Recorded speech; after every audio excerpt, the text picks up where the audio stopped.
దేశ రాజకీయాలలో మహిళా రిజర్వేషన్ బిల్లుపై చర్చ మళ్ళా ఊపందుకుంది. చట్టసభల్లో మహిళలకు ప్రాతినిధ్యం కల్పించడాన్ని స్వాగతిస్తూనే అందులో బీసీ మహిళలకు అన్యాయం జరగకుండా చూడాలని ఎమ్మెల్సీ కల్వకుంట్ల కవిత డిమాండ్ చేస్తున్నారు. బీసీ సబ్ కోటా లేకుండా మహిళా బిల్లు పూర్తి కాదని ఆమె అభిప్రాయపడ్డారు. ఈ అంశంపై ఆమె చేసిన కీలక వ్యాఖ్యలు ఇప్పుడు చూద్దాం. ఏర్పాట్లు చేసుకుంటామని సంతోషంగా తెలియజేస్తున్నాము. Thank you. జై తెలంగాణ. జై తెలంగాణ.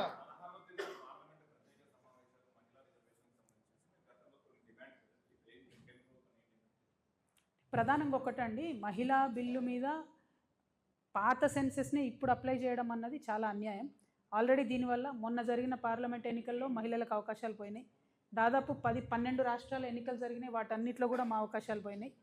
ఇప్పుడు ఈ అవకాశాలన్నీ పోగొట్టింది 2027 సెన్సెస్ వస్తే ఆ డీటెయిల్స్తో ఏదో లాభం జరుగుతుందని మేము అనుకున్నాం.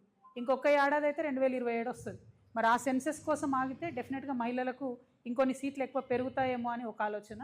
రెండవది, ఈ సెన్సెస్లో కులగణన చేస్తామన్నారు కాబట్టి బీసీ బిడ్డలు ఎంతమంది ఉన్నారో లెక్క పెడతారు కాబట్టి బీసీ ఆడబిడ్డలకు రిజర్వేషన్ వస్తుందేమో అని మేమందరం కూడా ఆశపడ్డాం.